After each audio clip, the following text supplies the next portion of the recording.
અને અત્યારના હાલના સૌથી મોટા સમાચાર બાંગ્લાદેશથી સામે આવી રહ્યા છે તેની પર નજર કરીએ તો બાંગ્લાદેશના પીએમ શેખ હસીનાએ રાજીનામું આપી દીધા હોવાના સમાચાર મળી રહ્યા છે। શેખ હસીનાએ ઢાકાનું ઘર છોડ્યું છે।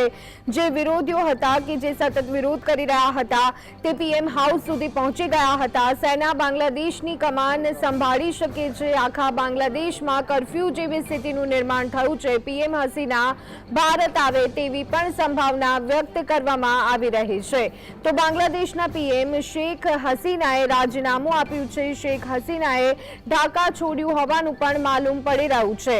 તો આ સાથે આખા બાંગ્લાદેશમાં અત્યારે હાલ કર્ફ્યુની સ્થિતિ જોવા મળી રહી છે। થોડા સમય પહેલા જ્યારે વાત બાંગ્લાદેશની થઈ રહી છે ત્યારે શ્રીલંકાને જો યાદ કરીએ તો શ્રીલંકામાં પણ આ પ્રકારના દ્રશ્યો સામે આવ્યા હતા અને ખાસ કરી પ્રેસિડેન્શિયલ હાઉસ સુધી પેલેસ સુધી જે વિરોધીઓ છે તે વિરોધ કરતા પહોંચ્યા હતા અને આજે સ્થિતિ બિલકુલ બરાબર બાંગ્લાદેશમાં પણ એ જ જોવા મળી રહી છે। આ સંદર્ભે વધુ અપડેટ મેળવી લઈએ। અમારા સંવાદદાતા કામેશ અમારી સાથેથી ન્યૂઝ રૂમમાંથી સીધા જોડાઈ ગયા છે। કામેશ, બાંગ્લાદેશમાં જે રીતની અત્યારની હાલની સ્થિતિ એ બધાની વચ્ચે શેખ હસીનાના રાજીનામાની વાતો, શું વિગતો?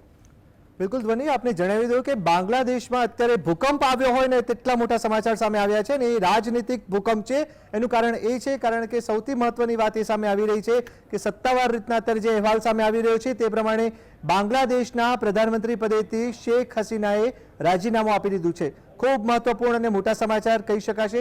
એટલા માટે મોટા કહી શકાશે કારણ કે બાંગ્લાદેશની છેલ્લા 1 મહિનાની 30 દિવસની સ્થિતિની સમીક્ષા જો ધ્વની કરવામાં આવે તો અનામતની આગે બાંગ્લાદેશને સળગાવી દીધું। બાંગ્લાદેશનો જે દેશ, આખો દેશ જે હતો તે અનામતની આગમાં સળગી ઉઠ્યો। જ્યાં જ્યાં જુઓ ત્યાં ઘર્ષણ, વિવાદ અને હિંસા જોવા મળી અને ત્યારબાદ આ સ્થિતિ બદથી બદતર બની। અત્યારની સ્થિતિ જે સામે આવી રહી છે તે પ્રમાણે સત્તાવાર રીતના બાંગ્લાદેશના પ્રધાનમંત્રી પદેથી શેખ હસીનાએ રાજીનામું આપી દીધું છે અને હવે આગામી સમયમાં જ બાંગ્લાદેશનો મોરચો જે છે એ સેના સંભાળે એવી પૂરેપૂરી શક્યતા વ્યક્ત કરાઈ છે। જી આભાર કામેશ, અમારી સાથે જોડાવા બદલ અને સમગ્ર માહિતી આપવા બદલ। તો અત્યારે હાલ બાંગ્લાદેશની જો વાત કરીએ તો થોડીક જ વારમાં પ્રેસ કોન્ફરન્સ કરશે શેખ હસીના તેવા સમાચાર પણ મળી રહ્યા હતા, પરંતુ અત્યારે હાલ તો શેખ હસીનાએ ઢાકા છોડ્યું હોવાના સમાચાર મળી રહ્યા છે। બાંગ્લાદેશના પીએમ શેખ હસીનાએ ઢાકાનું ઘર છોડ્યું હોવાના સમાચાર મળી રહ્યા છે।